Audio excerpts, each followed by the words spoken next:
I mentioned before that my favorite rule system for a OSR type game is Lamentation of the Flame Princess. I find the rules clear, simple, well written, with nothing superfluous. That being said, I do not like the other products published by LotFP. I wish I could support the company more because I like Raggy and I like how he resists to cancel culture and how he did suffer and did sacrifice a lot for his principle. That's something I can respect. But what they produce just don't appeal to me. Raggy and I are very different politically. We have a very different view of the world and we have very different aesthetic. He likes the stuff that is gross and debased, and I like what is true and beautiful. A couple days ago, or might have been yesterday, Raggy made a video about the appeal of Lamentation of the Flame Princess and the kind of people that are attracted or repelled by what they put out. And I'm definitely in the latter category.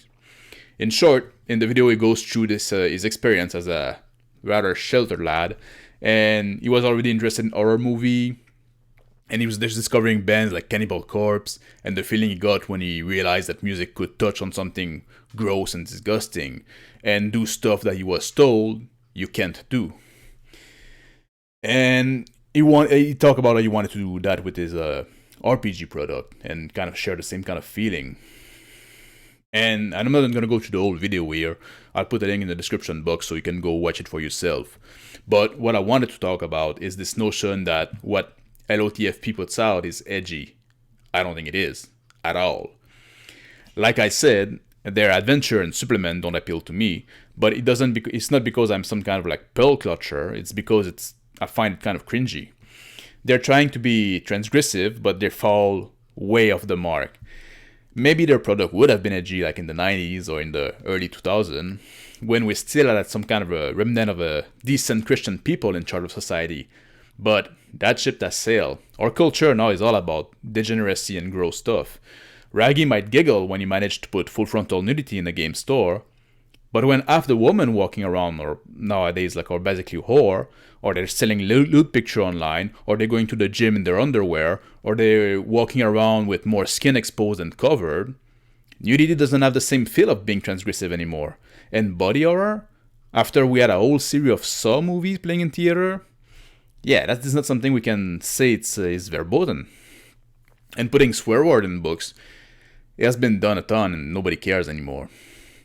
You cannot be transgressive in a society that has no moral decency and where everything that is promoted goes against the natural of the earth thing. Except if you promote moral decency and the natural of the earth thing. That is what is transgressive nowadays.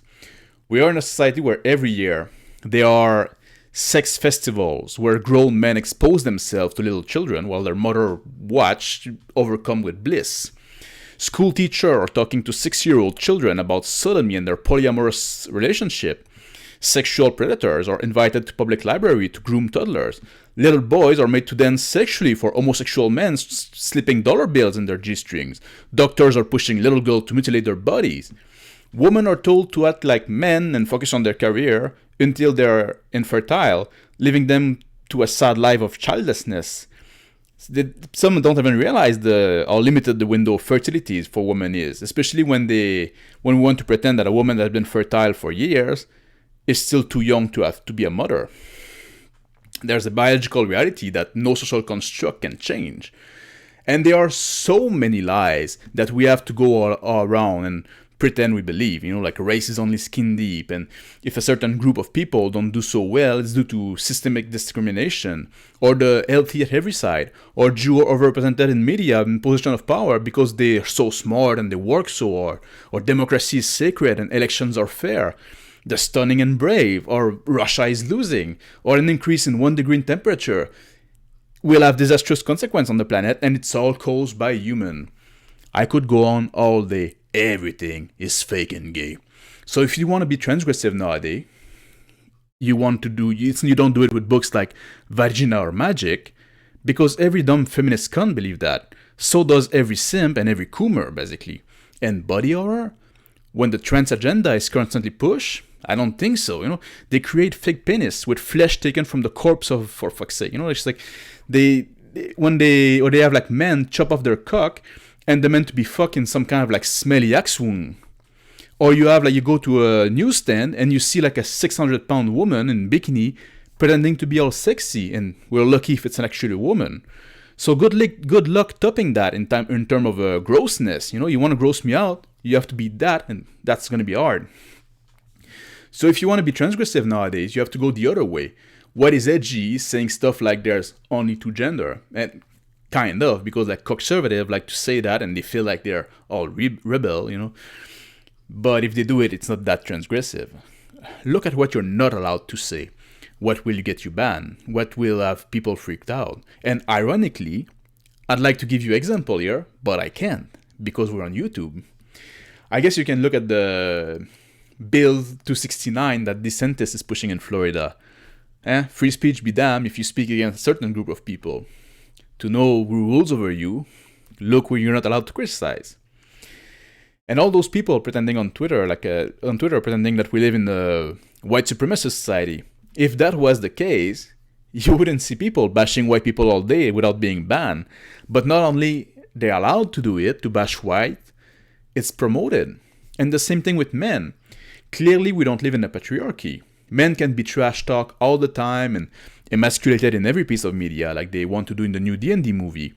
But if you do something that tries to celebrate masculinity, even if it's kind of like a jokey or satirical way, like Men, the game that had been published by the Red Room, that is going to get you banned from the mainstream marketplace.